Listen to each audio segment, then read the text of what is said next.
Welcome to the Sleepy Algorithm. Tonight we gently explore the mysteries of your mind and the technology that mirrors it. Together we will travel slowly through the soft, quiet corridors of the brain and the circuits of computers, all at a pace that is calm and perfect for letting your thoughts drift peacefully. Let's begin with something very familiar, yet endlessly fascinating: your own brain. The brain is the command center of your body, a delicate network of cells, each connected in a soft, intricate dance of signals and information.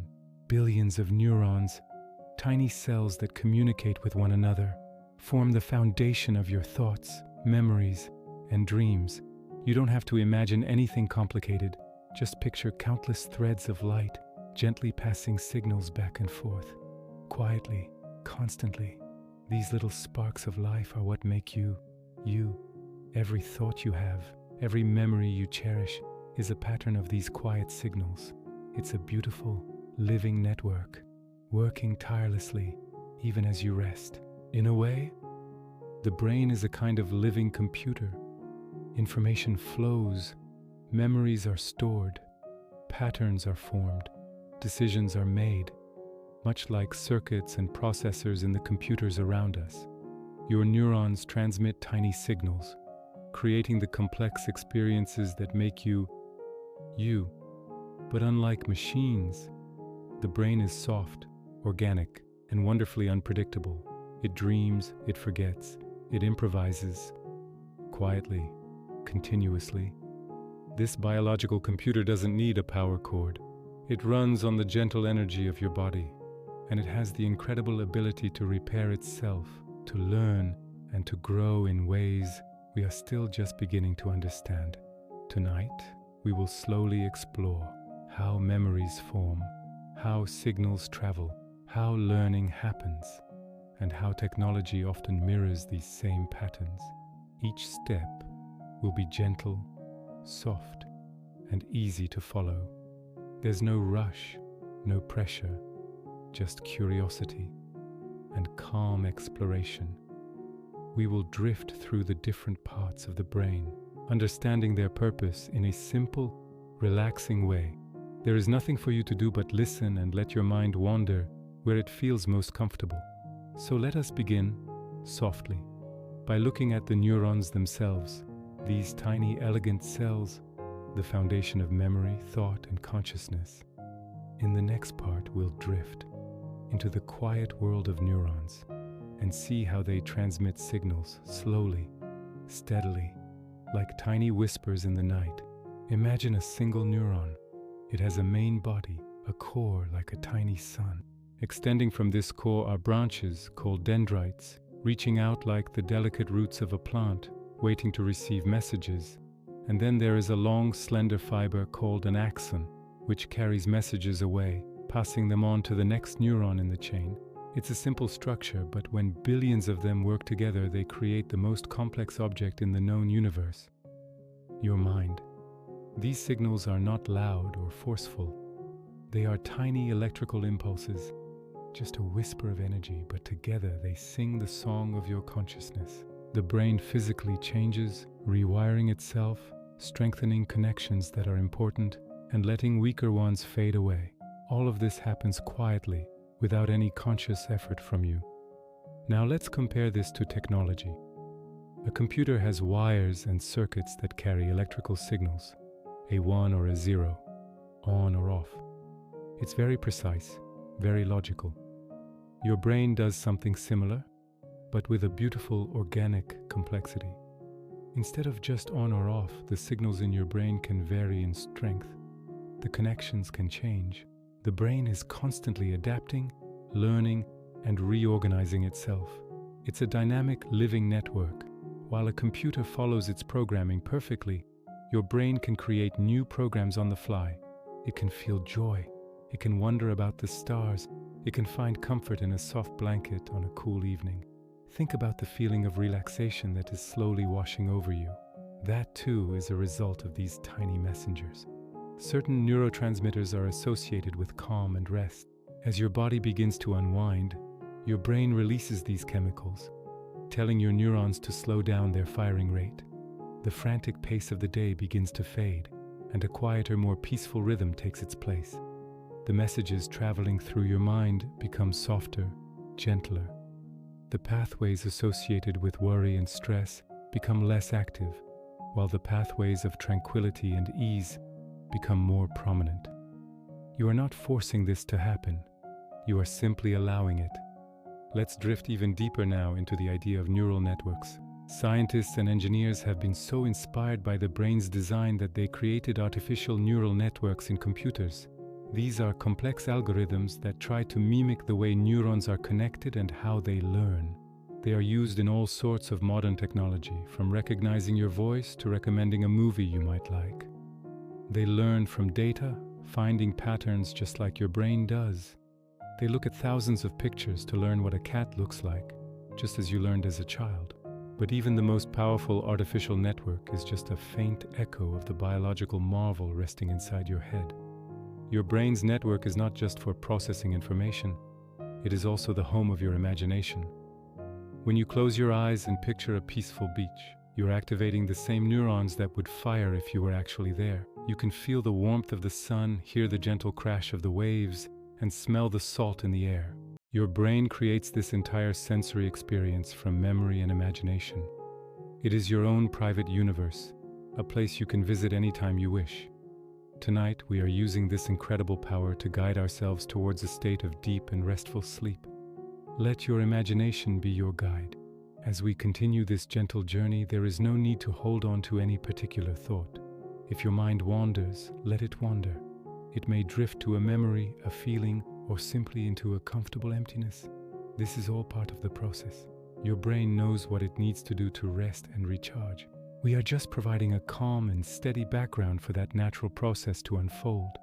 Like a river flowing gently to the sea, your thoughts can flow without resistance, eventually merging into the vast, quiet ocean of sleep. Let's return to the synapse, that magical gap between neurons. This space is where so much of the brain's flexibility comes from. The brain can adjust how sensitive each synapse is, making it easier or harder for a signal to cross. This is called synaptic plasticity, and it is the very foundation of learning and memory. It's how your brain decides what information is important enough to keep and what can be let go.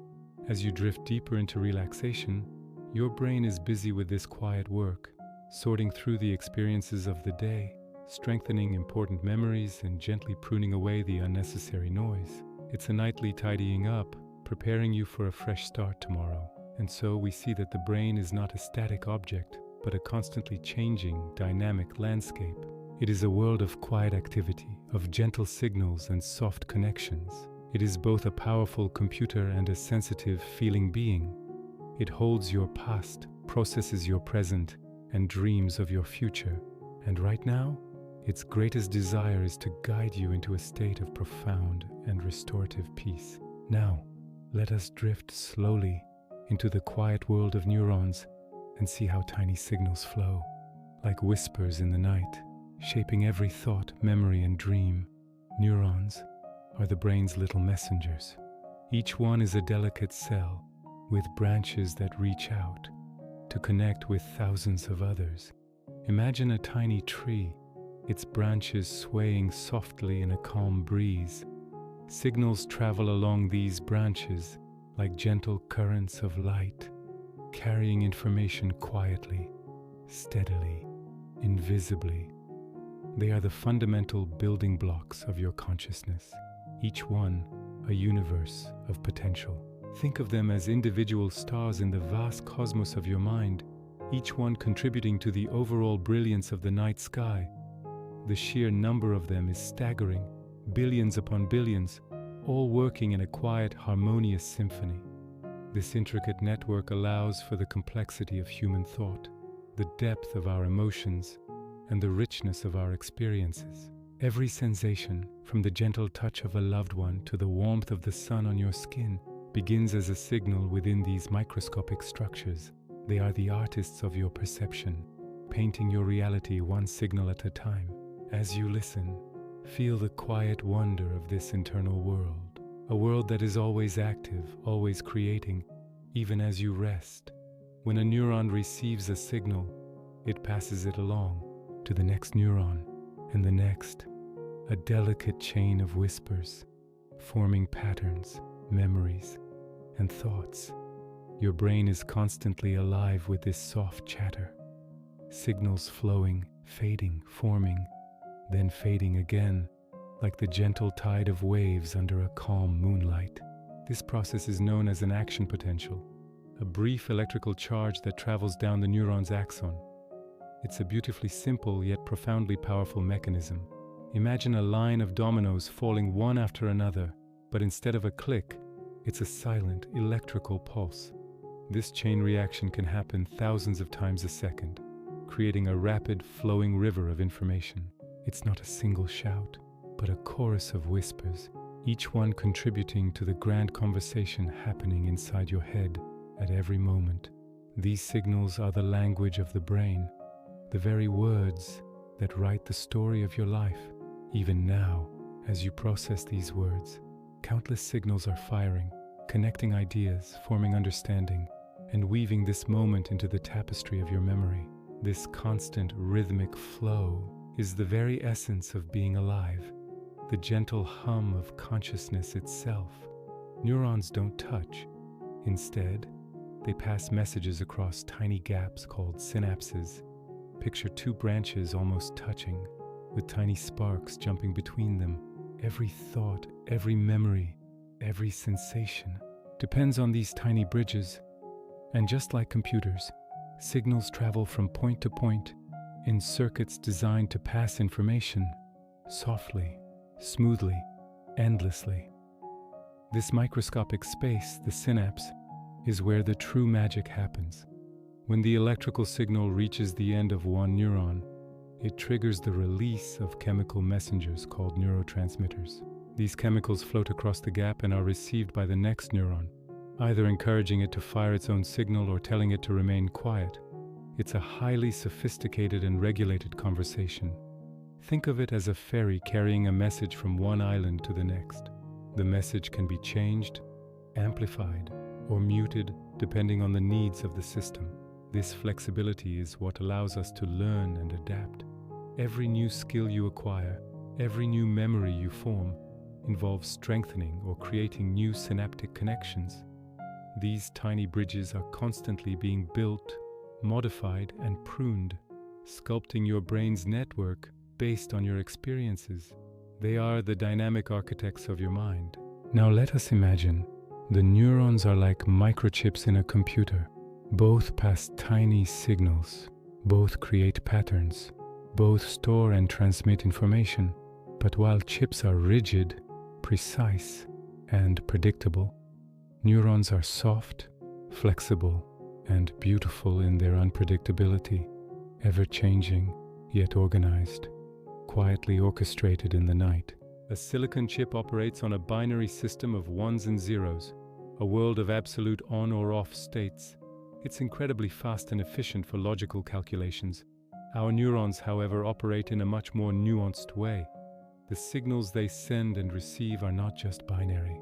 Their strength and frequency can vary, creating a far richer and more complex language. While a computer follows its programming with unwavering precision, your brain is a living, evolving ecosystem. It rewires itself, grows, and changes in response to every new sight, sound, and thought. This biological plasticity is what gives us creativity, intuition, and the ability to navigate a world full of ambiguity. It is the difference between a meticulously crafted blueprint and a living, breathing garden, constantly growing in beautiful and unexpected ways. Our minds are not cold, logical machines, but warm, organic wonders of nature. So as you drift along, remember this: your brain is alive, with tiny signals dancing between neurons, creating your thoughts, shaping your dreams, just as circuits quietly hum in the machines we have built. In the next part, we will explore how these neurons work together, forming patterns that create memories, gently, softly, like whispers that linger in the mind. Allow yourself to feel a sense of gentle awe for the incredible system working within you. This network of neurons is your personal universe, a place of infinite possibility. It is the source of your unique personality, your deepest feelings, and your most cherished memories. As you prepare to drift deeper into rest, envision these little messengers working peacefully, sorting the day's experiences and preparing you for the dreams that await. This quiet internal dance is a constant, a comforting rhythm beneath the surface of your awareness. Welcome back to the sleepy algorithm. We've explored how memories are formed, how they're shaped, and how the brain keeps them safe. Now, in this part, we drift into one of the quietest, most mysterious processes of all, recall. The gentle act of retrieving a memory, summoning it, like a soft echo rising from somewhere deep within. Let's wander into that space together. Recall isn't like opening a file. It isn't like accessing a perfect recording. Instead, it's a gentle reconstruction. When you remember something, your brain reassembles pieces from different places, a feeling from here, a visual detail from there, a meaning from another corner, and slowly, softly, the memory returns, not as a photograph, but as a living impression. Imagine your mind as a vast, quiet library at twilight. The memories aren't stored as complete books on shelves, but as scattered pages floating gently in different sections. One page holds the color of the sky on a particular afternoon. Another holds the feeling of the sun on your skin. A third page holds the sound of a distant laugh. When you recall that day, your brain doesn't just pull one book. Instead, it sends out a quiet request, gathering those scattered pages from across the library. It then binds them together in the present moment, creating a story. This story is the memory you experience, but it's not a fixed printed text. It's a fresh binding, assembled right now, just for you. Each time you remember, you are not just reading an old story, you are helping to write it anew. The brain weaves these fragments together, creating a coherent narrative that feels whole, even though it's built from countless separate pieces. This act of reassembly is so seamless, so automatic, that we rarely notice it's happening.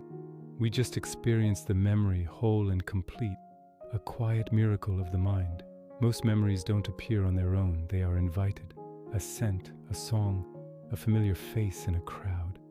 These little cues act like soft knocks on the door of your mind, and the memory answers, not rushing, just drifting up gently as the pieces reunite. Think of these cues as keys to hidden rooms in your mind's library. You might walk past a bakery and the scent of freshly baked bread suddenly unlocks a room you haven't visited in years, your grandmother's kitchen. The scent is the key. It doesn't just show you a picture, it brings back the warmth of the room, the flour on your hands, the gentle sound of her voice. Similarly, a few notes from a forgotten song might unlock a memory of a summer long ago, bringing with it the feeling of warm nights and youthful freedom. A particular shade of blue might remind you of the ocean on a specific holiday. The feeling of cool rain might bring back a memory of walking under a shared umbrella. The brain is an incredible pattern matcher. It constantly scans your environment for these cues, these keys. When it finds a match, it gently turns the lock, and the door to a memory swings open, inviting you to step back in time, just for a moment. This process is happening all the time, a quiet, continuous conversation between your senses and your history. When you remember something, your brain rebuilds the memory from scattered fragments, and because the reconstruction is never exactly the same, the memory shifts, evolves, softly changes shape over time. This is why a moment from years ago may feel warm one day and bittersweet the next. Memory is alive. It breathes with you, grows with you, reflects the person you are becoming. Each time you recall a memory, you're not just a passive observer. You are an active participant. The context of your current life, your mood, your recent experiences, your new beliefs, all influence how those scattered pages are reassembled. If you're feeling happy and content, a memory of a past challenge might be reassembled with an emphasis on your strength and resilience. You'll remember the triumph. But if you're feeling down, that same memory might be reconstructed with a focus on the struggle, the pain, the difficulty. The core facts might remain the same, but the emotional color, the narrative, is painted with the brush of your present self. This is not a flaw. it's a feature. It allows your past to remain relevant to your present. Your memories are not static artifacts locked in a museum. They are dynamic, living stories that you carry with you, stories that you subtly edit and reinterpret as you journey through life.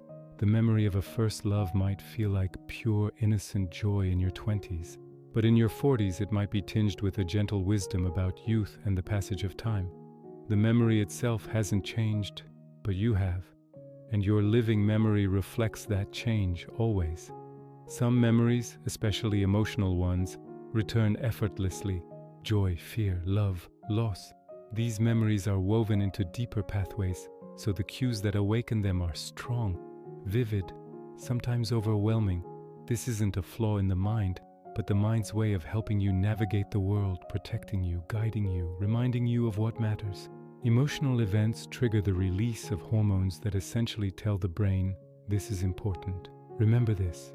This process strengthens the connections between the neurons that store the memory, carving a deeper, more accessible path. A memory of profound joy, for instance, is not just a collection of facts, it's a powerful emotional state encoded into your neurology. The cues that trigger it can bring back that feeling with surprising intensity. The same is true for fear. A frightening experience creates a memory that is designed to be recalled quickly, to protect you from similar dangers in the future. That's why the sound of screeching tires can cause an instant, visceral reaction years after a car accident. The brain is not trying to upset you. It's using a powerful memory to keep you safe. These emotional memories form the core of your personal story. They are the landmarks on your internal map, guiding your decisions, shaping your relationships, and defining what you hold dear.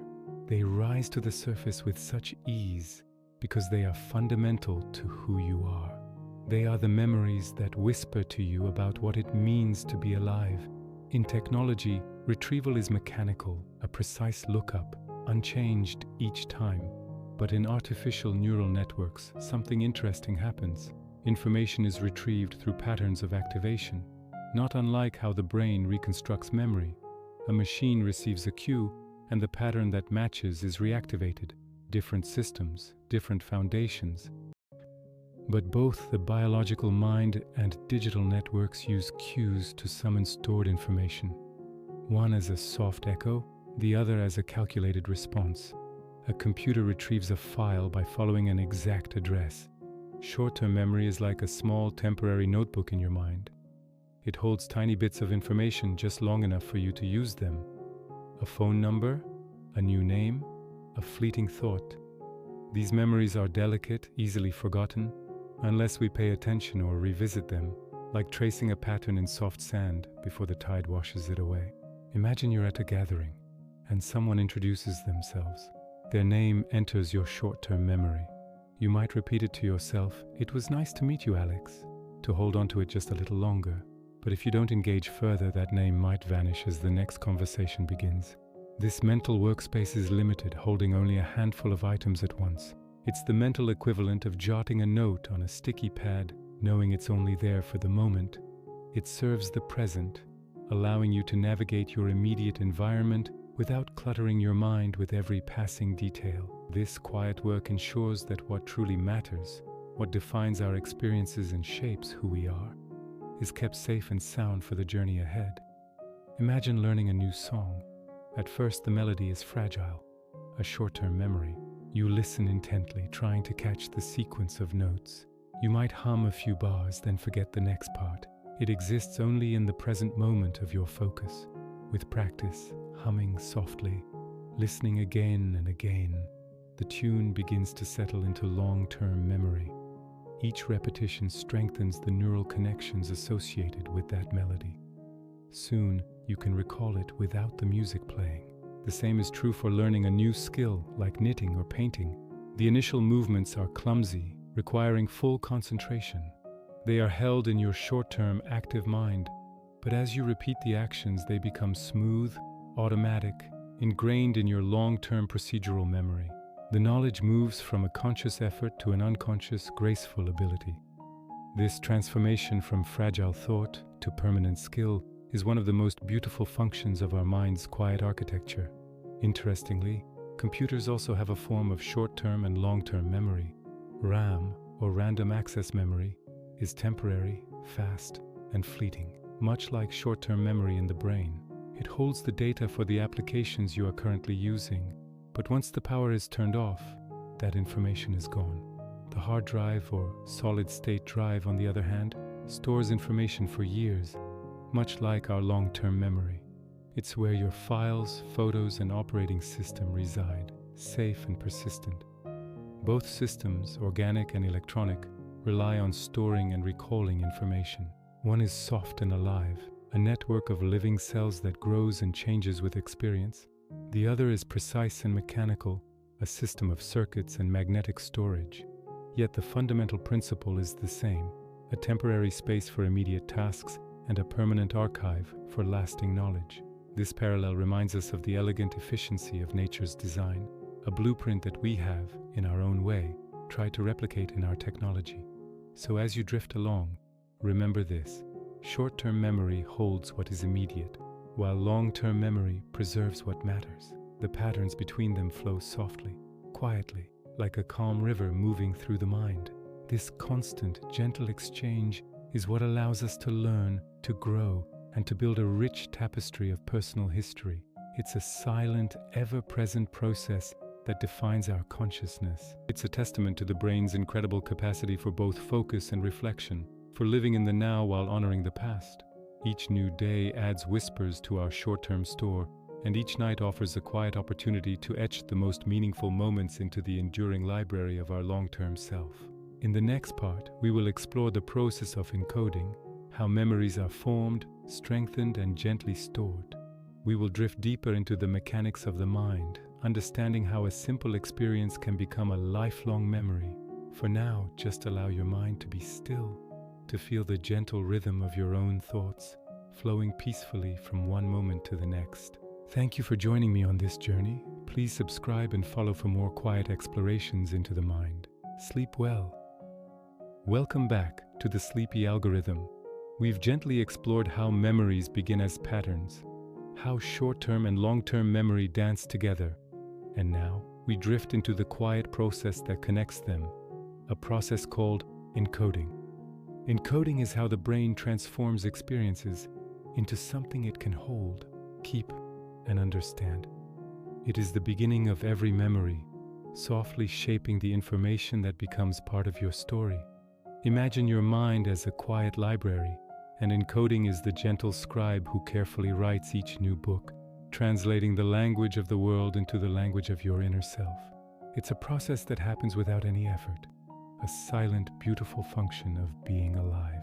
Every single moment, every sight and sound is a potential story waiting to be written. Encoding is the act of turning experience into memory. Everything you see, hear, feel, or think arrives in your mind as raw sensation, and the brain gently transforms it into patterns of activity that can be stored. It's like taking a soft, fleeting moment and pressing it gently into clay, leaving a trace, a shape, a quiet imprint of what happened. Think of a raindrop falling on a still lake. The initial splash is the experience, a brief disturbance on the surface. Encoding is the series of ripples that spread outward, the lasting pattern that tells the story of that single drop. It's not the event itself, but the echo of the event, translated into the brain's own quiet language. This transformation is the first essential step in creating a memory that can be revisited later, like a cherished photograph you can pull from a dusty album. There are several ways the brain encodes information, each one subtle and beautifully complex. First, there is visual encoding, turning what you see into images your mind can hold.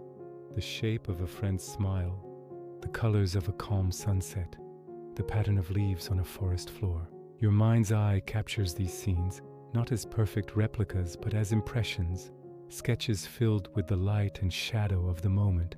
Then we have auditory encoding, transforming sounds into patterns, a voice, a melody, a whisper in the night. The brain doesn't just record the sound, it captures its rhythm, its pitch, its emotional tone. A familiar song isn't just a series of notes. It's a feeling, a time, a place, all encoded together. And perhaps most profoundly, there is semantic encoding, making meaning, understanding ideas, concepts, words, organizing them gently into something that makes sense. It's how you understand the meaning of this sentence, connecting these words to a larger network of knowledge. These different kinds of encoding work together quietly, creating rich memories from the world around you, weaving sight, sound, and meaning into a single, cohesive experience.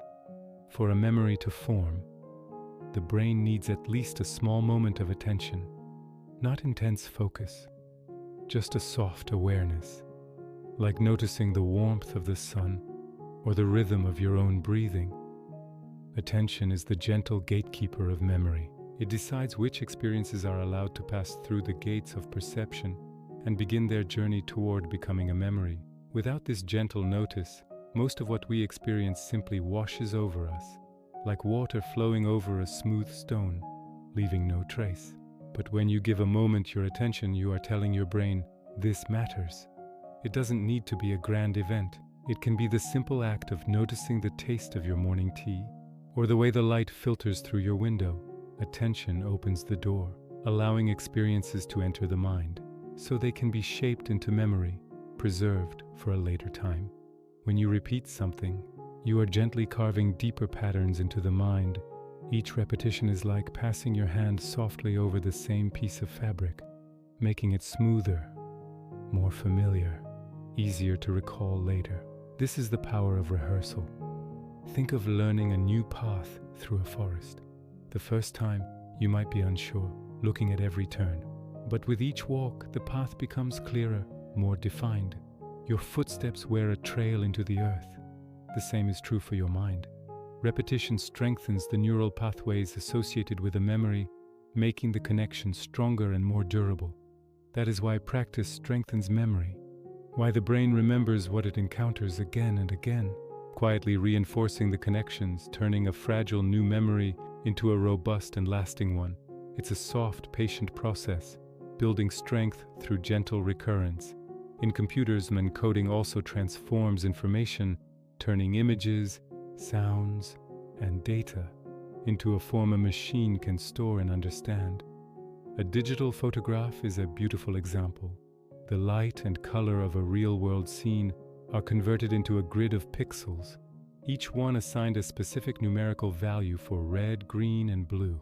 A song becomes a series of ones and zeros, a digital representation of sound waves. Just like the brain, technology converts experience into patterns, whether it's pixels in an image or bits in a file. It is a different kind of language, the language of logic and electricity, but the fundamental principle is the same. Information from the outside world is translated into a new format, one that can be stored, processed, and retrieved. Different systems, but both using encoding to make meaning, one through electrical impulses, the other through neural whispers. Both are a testament to the power of transformation. So as you drift, remember this soft truth. Every memory begins with a moment, noticed, held, and transformed into a quiet pattern inside the mind. Encoding is the first step in turning your experiences into the gentle tapestry of who you are.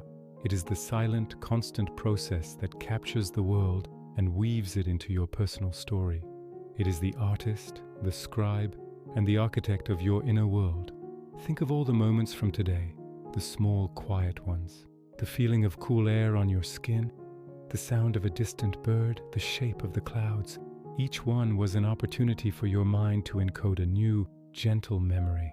In the next part, we will explore storage, how the brain keeps these memories safe, holding them quietly, patiently, until the moment you need them. For now, just rest and let the gentle algorithm of your mind do its quiet work. This part is all about storage, the soft, ongoing process of weaving memories into the long-term fabric of your inner world. Your mind is like a vast, ever-changing library, but not a library with neat shelves and tidy labels. No, this one grows on its own. New rooms appear, corridors shift, and the shelves quietly rearrange themselves as you change, learn, and grow.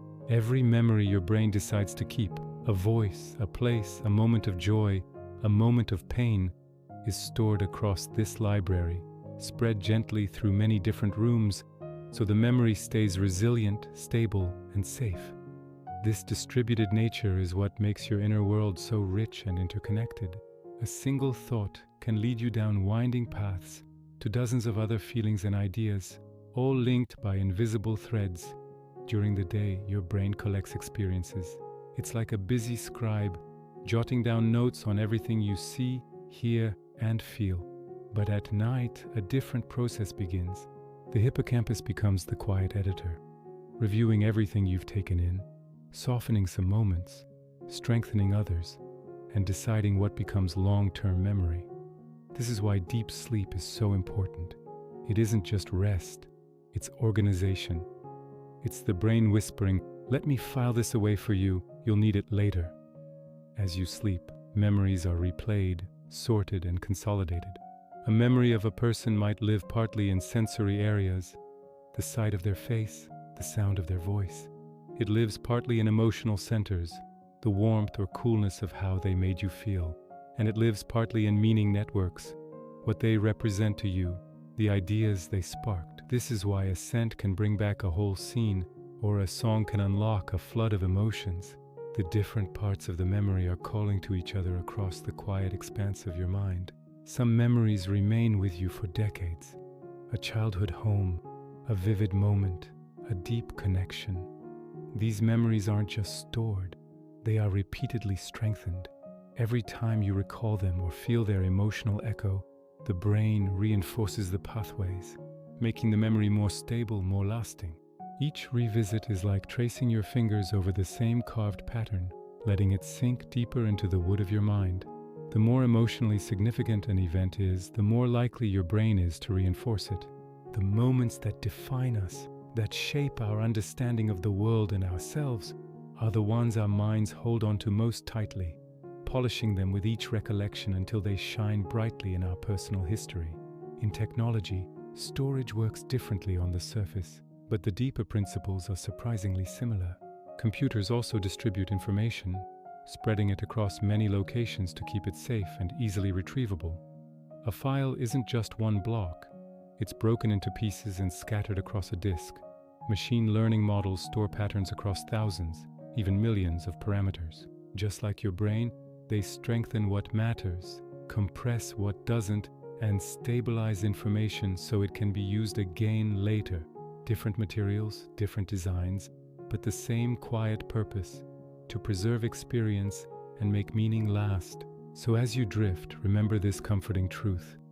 Your mind is always working to keep what matters most safe. It's a silent guardian, a tireless librarian tending to the archives of your soul. And in the next part, we'll explore recall, how the brain retrieves these memories like soft echoes, rising gently from the depths of your inner library. For now, just rest, knowing your stories are being carefully kept. We've explored how memories are formed, how they're shaped, and how the brain keeps them safe. Now in this part, we drift into one of the quietest, most mysterious processes of all: recall. The gentle act of retrieving a memory, summoning it, like a soft echo rising from somewhere deep within. Let's wander into that space together. Recall isn't like opening a file on a computer. It isn't like accessing a perfect, untouched recording. Instead, it's a gentle reconstruction. When you remember something, your brain is actually reassembling pieces from different places, a feeling from here, a visual detail from there, a meaning from another corner, and slowly, softly, the memory returns, not as a static photograph, but as a living, breathing impression. It's a creative act happening in the quiet depths of your mind, a delicate dance of neurons firing in a pattern that echoes the past. Think of it like a mosaic artist taking scattered tiles of sensation, emotion, and information and arranging them to form a picture. The picture is familiar, but the way the light hits it, the spaces between the tiles might be slightly different each time you look. This is the true nature of recall, a process less of finding and more of creating anew, each and every time. The brain doesn't just store memories, it relives them by rebuilding them, piece by delicate piece. Most memories don't just appear on their own. They are invited. They wait for a cue, a quiet trigger to call them forth. A scent of rain on hot pavement, the faint melody of a song you haven't heard in years, a familiar face in a passing crowd. These little cues act like soft knocks on the door of your mind. They are the keys that unlock the pathways. A specific smell can transport you instantly back to your grandmother's kitchen. The aroma of baking bread, not just a memory, but a full-bodied experience. A phrase someone says can echo a conversation from a decade ago, bringing with it the emotions and the atmosphere of that moment. The cue connects the present to the past, creating a bridge for the memory to travel across. And the memory answers, not rushing out all at once, but drifting up gently as the scattered pieces begin to find each other and reunite. It is a subtle, almost magical process, where the world around you holds the secret threads that can pull a memory from the depths into the soft light of your awareness. Because of this constant reconstruction, a memory can feel different each time you recall it. When you remember something, your brain rebuilds it from those scattered fragments. And because the reconstruction is never exactly the same, the memory shifts, it evolves, it softly changes its shape over time. The context of your current life, your mood, your new experiences, all become part of the lens through which you view the past. This is why a moment from years ago may feel warm and comforting one day, and bittersweet or even tinged with sadness the next. The memory itself isn't changing, but you are. The person recalling the memory is different from the person who first experienced it. Memory is alive. It breathes with you. It grows with you. It reflects the person you are becoming. It's not a dusty archive of the past, but a living narrative that you are constantly co-authoring with your own mind, a story that adapts and deepens as you journey through life. Some memories, especially those deeply woven with emotion, seem to return effortlessly. They don't need a gentle knock. Sometimes the door flies open. Joy, fear, love, loss. These powerful emotions act like a special kind of glue, binding the fragments of a memory together more tightly and embedding them into deeper, more accessible pathways in the brain. This is why the memory of your first true love or a moment of profound grief can feel so incredibly vivid, returning with a force that can take your breath away. The cues that awaken them are often strong, visceral, and sometimes overwhelming. A song on the radio can bring a flood of tears. A photograph can fill you with a warmth that spreads through your entire body. This isn't a flaw in the design of the mind. It is the mind's way of helping you navigate the world. These emotional signposts protect you, guide you, and remind you of what truly matters. They are the anchors of your personal story, holding fast to the moments that have fundamentally shaped who you are. In the world of technology, retrieval is a much different process. It's mechanical, a precise lookup in a database. You search for a file, and the system retrieves the exact same string of ones and zeros every single time, unchanged, uncolored by context or emotion. It is a perfect, sterile copy. But in the fascinating field of artificial neural networks, something interesting happens, something that begins to mirror the biological brain. Information isn't stored in a specific location, but is distributed across a network of connections. It is retrieved through patterns of activation, not unlike how the brain reconstructs a memory.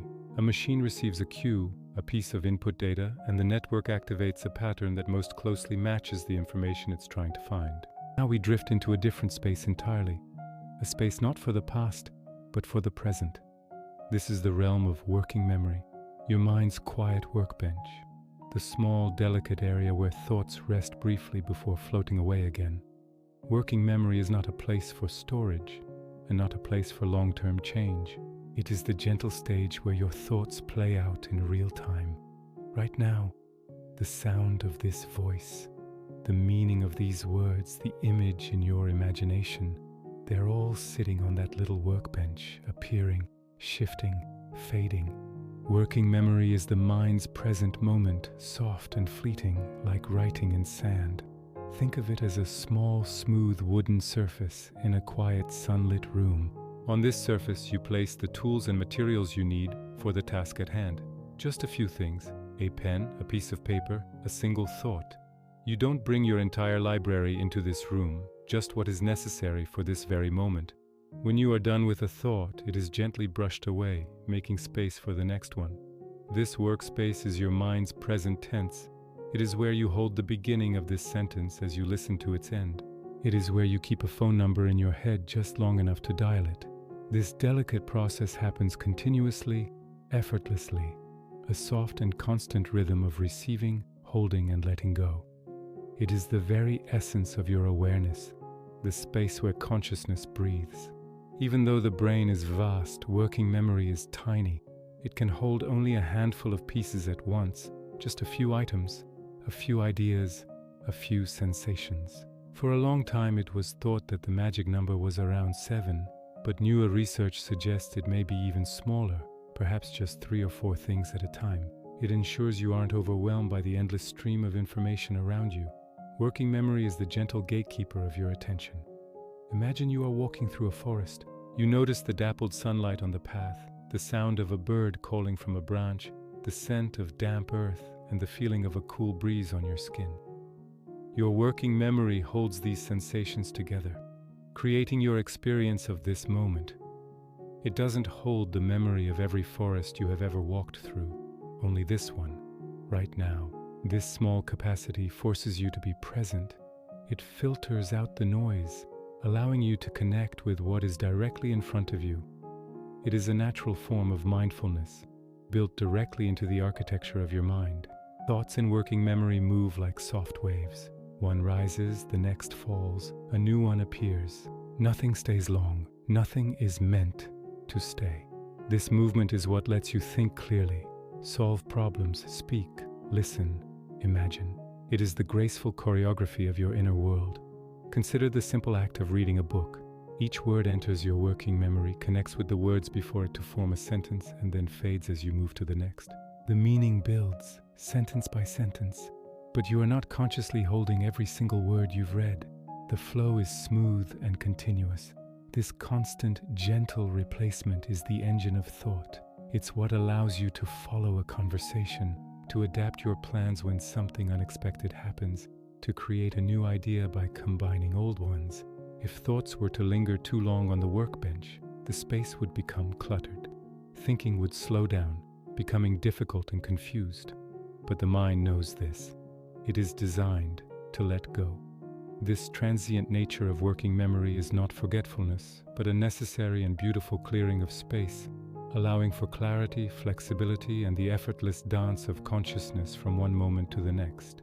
Because working memory is so delicate, the brain supports it with simple tools: focus, gently keeping one thing on the workbench at a time; rehearsal, repeating something softly so it doesn't slip away; and chunking, grouping pieces together so your mind can hold more with less effort. These strategies arise naturally without force, because your brain is always trying to make thinking easier and gentler.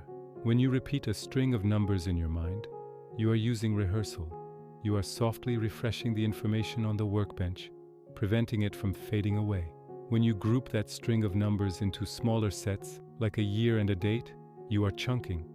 You are turning many small items into fewer, larger ones, making them easier to hold. And when you decide to ignore the music in the background to listen to a voice, you are using focus. You are consciously deciding what gets to be on the workbench and what waits outside. These aren't strenuous mental exercises. They are the mind's intuitive ways of working with its own gentle limits. In computers, there is also a space for short-term handling of information. A buffer, a temporary area where data is held briefly, processed, and then released. Just like working memory, this digital buffer is small, fleeting, and constantly active. Both systems, the human mind and artificial networks, need this short-term workspace to think, respond, and make decisions. Technology mimics the mind, using a temporary stage before anything is stored or forgotten. Think of the loading circle on a video. The device is pulling data into a buffer, getting it ready for you to see.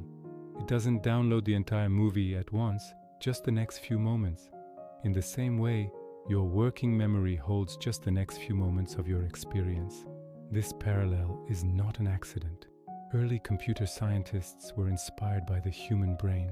They understood that for a complex system to function efficiently, it needs a small, agile space for immediate processing, a place where information can be manipulated in real time without cluttering up the vast archives of long-term storage.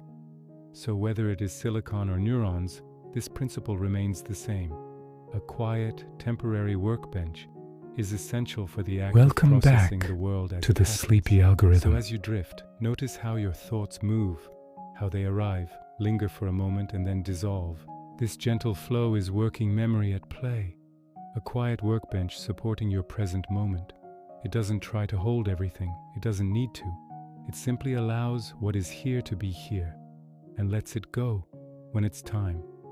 In the next part, we'll explore cognitive load, what happens when the workbench is full, and how the mind protects itself from overwhelm. We just floated through the gentle world of working memory, the mind's quiet workbench. Now, we drift into what happens when that little workbench begins to overflow, a state the brain experiences more often than we realize. Something called cognitive load. Cognitive load is the weight of what you're holding in your mind right now. It's not the emotional weight of your day or the vast library of your long-term memories. It's simply the number of thoughts, tasks, and bits of information sitting on your mental workbench at this very moment. When too many things arrive at once, the surface becomes crowded. Thinking feels slower, heavier, foggy, uncertain. Imagine you're juggling. One ball is easy, two is manageable. But what happens when someone throws you a third, a fourth, a fifth? Your focus splinters. Your movements become clumsy. You're no longer juggling. You're just trying not to drop everything. That feeling of being overwhelmed, of your mental capacity reaching its limit, is cognitive load.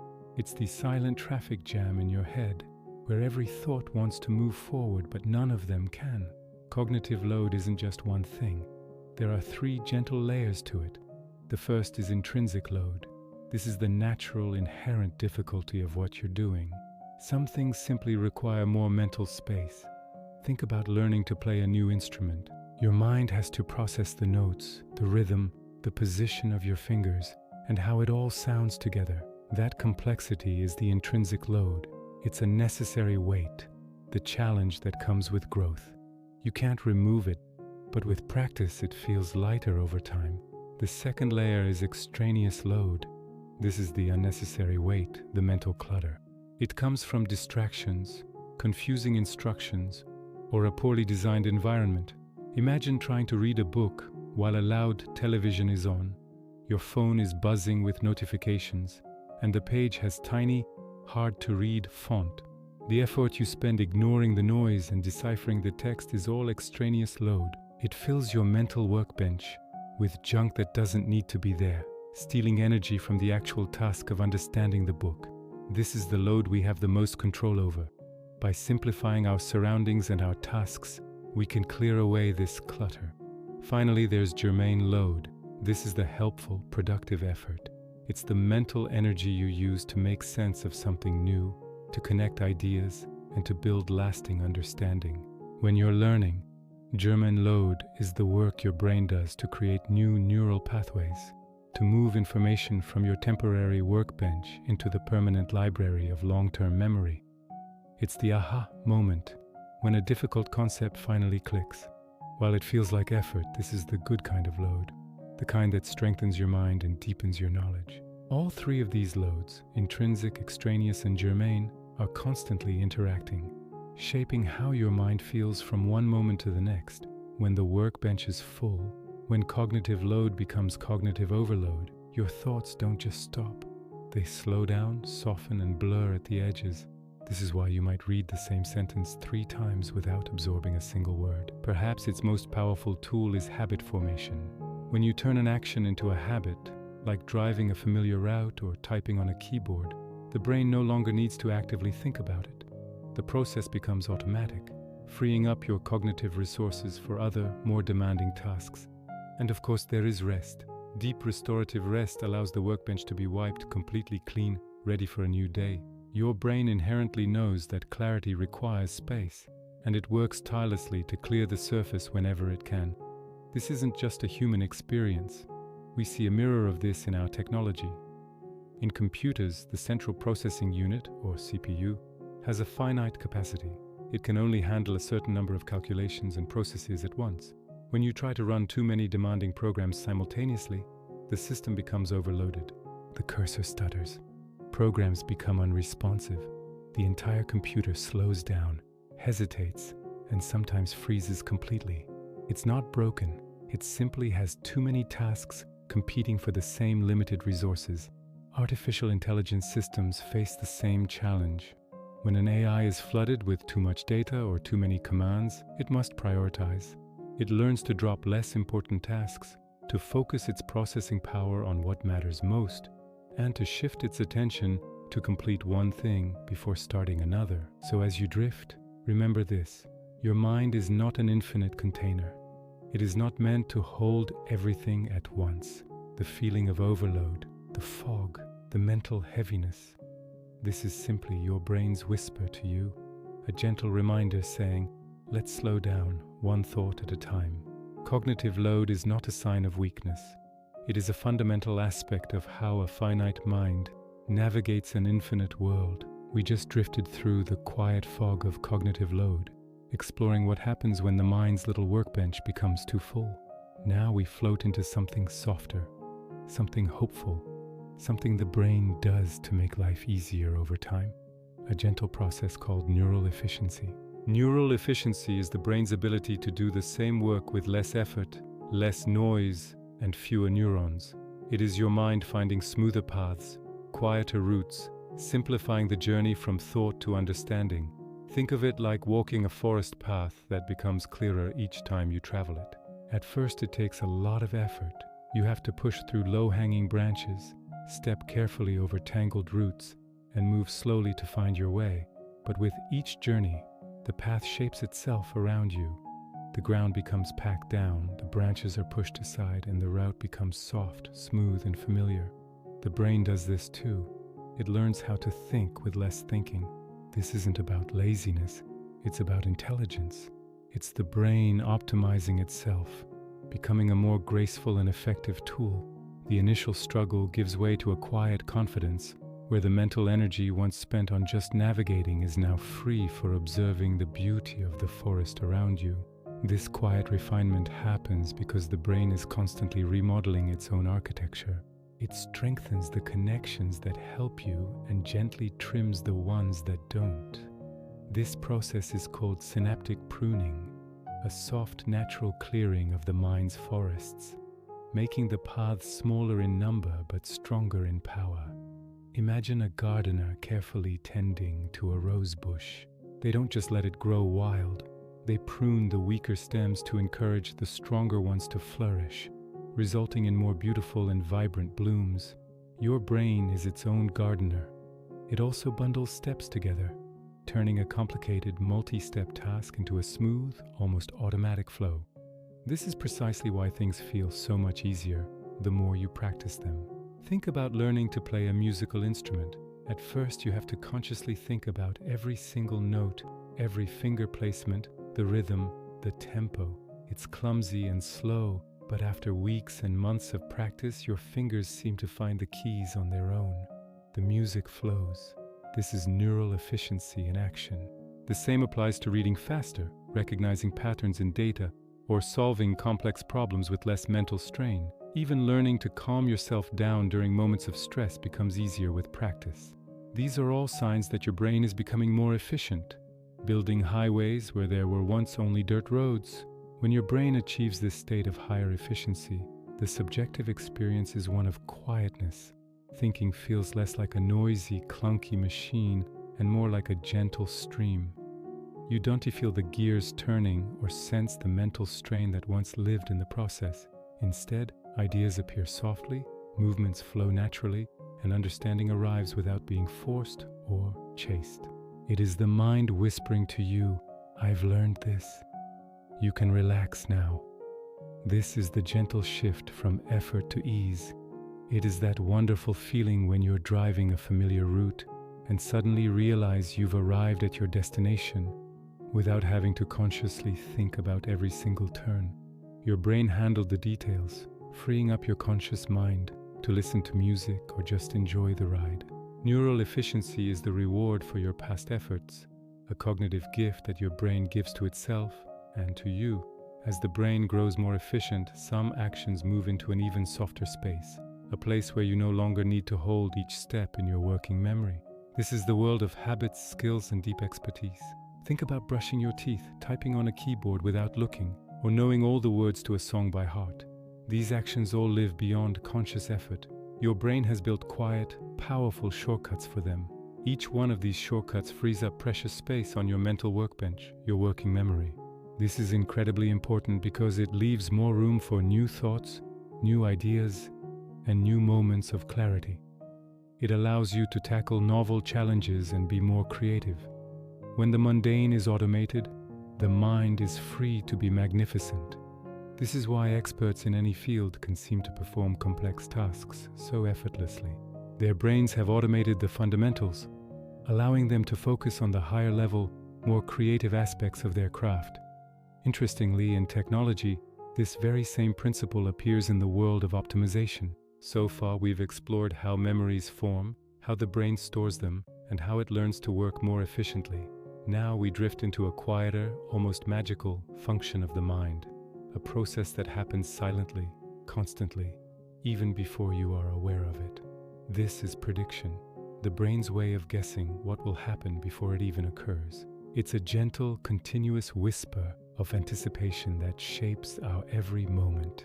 Join me as we delve into this remarkable ability, understanding how our minds construct a future that has yet to unfold, preparing us for what lies just around the next corner of thought. Prediction isn't fortune-telling, and it isn't guessing randomly. It's the brain quietly using what it knows, what it remembers, what patterns it has seen before, to prepare for what might come next. Imagine you're listening to a familiar song. Before the next note even plays, your mind has already hummed it. That's prediction. It's a subtle, automatic process, a form of mental time travel where the brain projects itself forward by fractions of a second or even minutes to smooth out our experience of reality. Every step you take, every word you hear, every movement you make, your brain is softly anticipating, building a gentle map of the future before it arrives. This isn't a conscious effort, it's a deep instinctual rhythm, the brain's way of maintaining a seamless flow of consciousness, ensuring that we are never truly caught off guard by the world around us. This predictive power makes life feel smooth and effortless, like walking along a familiar path in the soft morning light. Your brain doesn't wait to react. It reaches forward, softly adjusting your steps, preparing your thoughts so you can act without strain. It is why you can catch a falling cup without thinking, your hand moving to the exact right spot before you've even fully registered the event. It's why you understand a sentence before the last word is spoken, your mind filling in the blanks based on context and grammar. It's also why music and language feel so natural, their patterns resonating with the predictive models already active in your mind. This constant, quiet forecasting frees up your conscious attention, allowing you to focus on higher-level thoughts and ideas, rather than getting bogged down in the minute details of sensory processing.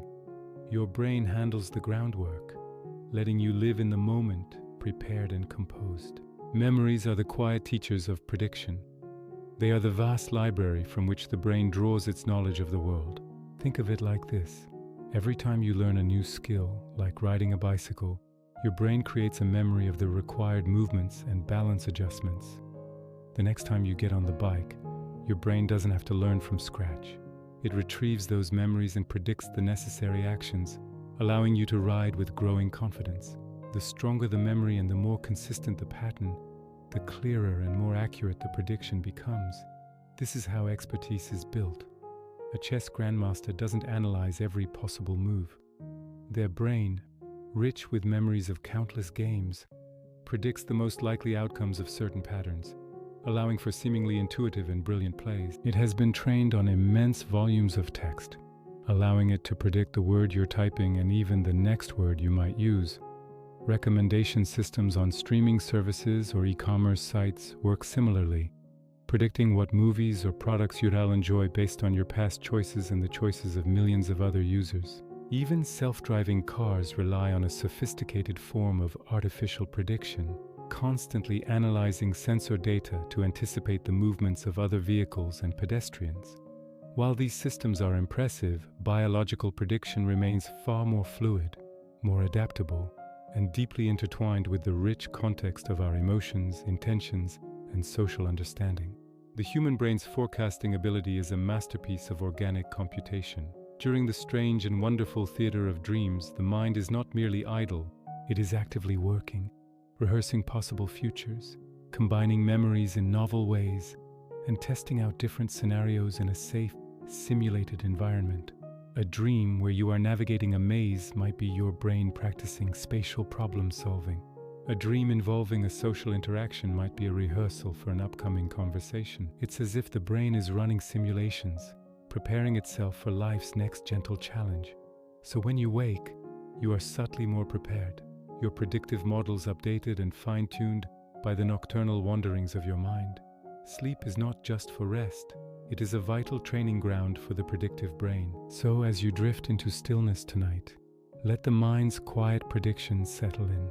Become aware of this constant, gentle hum of anticipation that runs beneath the surface of your thoughts. Notice how your brain is always one step ahead, softly anticipating, rehearsing, and guiding you without conscious effort. It is the silent architect of your fluid reality, the unseen hand that smooths your path through the world. Welcome back to the final part of the sleepy algorithm. We've drifted together through the quiet corridors of the mind, exploring how memories form, how they are stored, how they are recalled, and how the brain learns to think with less effort, anticipating what comes next. Now, we gently arrive at the full cycle, the continuous flowing rhythm that connects all these processes together. Every memory begins with experience, a sound, a color, a touch, a thought. The brain softly encodes these moments, transforming them into patterns, linking them into networks so they can be held even briefly in working memory or stored for the long term. Each step is quiet, invisible, but essential. Like a painter tracing invisible lines before the brush touches the canvas. Think of a simple moment from your day, perhaps the warmth of a cup in your hands, or the sound of rain against the window. Your senses gather this information, and your hippocampus, a structure deep within your brain, acts as a gentle conductor. It gathers these scattered sensations and begins to weave them into a coherent tapestry. This initial encoding is delicate, a fragile sketch of an event. It is the first breath of a memory, a fleeting impression that holds the potential to become a part of your story. The brain does this with such effortless grace, capturing the world without you ever needing to ask it to. Once encoded, memories are stored, distributed across regions, woven into the fabric of your mind, protected by sleep, strengthened by repetition, and gradually refined into efficient pathways. When a memory is needed, the brain softly reconstructs it, pulling pieces from different places, reassembling them as a coherent whole, not perfect, but living and meaningful. This storage is not like a library with books on shelves, but more like a vast interconnected ecosystem. Memories of sights are stored in visual areas, sounds in auditory regions, and emotions are tied in through the amygdala. Over time, especially during sleep, these memories are consolidated. They migrate from the temporary hub of the hippocampus to the vast cortex for long-term keeping. It is a slow, methodical process of organization. And when you recall a memory, you are not simply pulling out a file. You are an artist, recreating a scene from scattered pigments. The brain pieces together the sight, the sound, the feeling, and presents it to you as a complete experience. This is why memories can change. They are alive, colored by the present moment each time they are recalled. With each use, your brain learns, refines, and becomes more efficient. Neural efficiency allows thoughts to flow, skills to emerge automatically, and habits to form, freeing space for new ideas and gentle exploration. Prediction arises naturally from this cycle. Memories and patterns create a framework, letting the brain anticipate the future, softly, gracefully, before it arrives. Consider learning to ride a bicycle. At first, every movement is conscious, clumsy, requiring immense focus. You think about balance, pedaling, steering. But with repetition, the neural pathways for these actions strengthen. The process becomes automatic, efficient. You no longer think about the individual steps. You just ride. This is neural efficiency at work. The brain has learned the pattern and can execute it with minimal effort. This frees up your conscious mind to notice the world around you, the breeze, the scenery. This same principle applies to everything, from typing on a keyboard to understanding a conversation. The brain is always seeking the path of least resistance, building efficient highways of thought. And from this efficiency, prediction is born. Because your brain has stored so many patterns of experience, it can make educated guesses about what will happen next. When someone begins a familiar sentence, your brain often supplies the ending before they say it. When you walk into a dark room, you instinctively reach for the light switch where you expect it to be. This predictive power is a quiet form of intelligence, a constant, subtle hum beneath the surface of your awareness, helping you navigate the world with ease and grace. It is the brain's way of staying one step ahead, based on the wisdom of all that has come before, the profound sense of self that emerges from this web of experience. Our brains do not just process information, they create meaning, they feel, they dream, they build a soul from the data of a lifetime. So as you drift, consider your mind as a living symphony. Every experience, every repetition, every act of forgetting, every prediction is a note softly played, contributing to a continuous flowing harmony of thought, memory, and learning. The brain is never idle, never truly still, but always gentle, always patient, always weaving the tapestry of who you are. Each interaction, each new piece of knowledge adds another instrument to the orchestra. The rhythm of your habits forms the percussion section, steady and reliable. The melodies are your memories, rising and falling with emotion. The harmonies are the connections you make, the insights that bring different ideas together in beautiful resonance. Even the moments of silence, of forgetting, are part of the composition, creating space and contrast. This symphony is uniquely yours, a masterpiece that is constantly being composed moment by moment.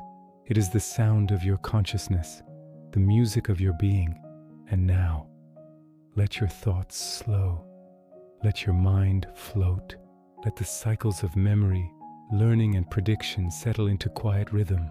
The workbench is calm, memories are secure, predictions rest softly, and your brain continues its gentle work, even as you drift further into rest. Thank you for traveling through the sleepy, wondrous world of your mind with the sleepy algorithm. Sleep well, and let your mind quietly weave the experiences of today into the memories of tomorrow.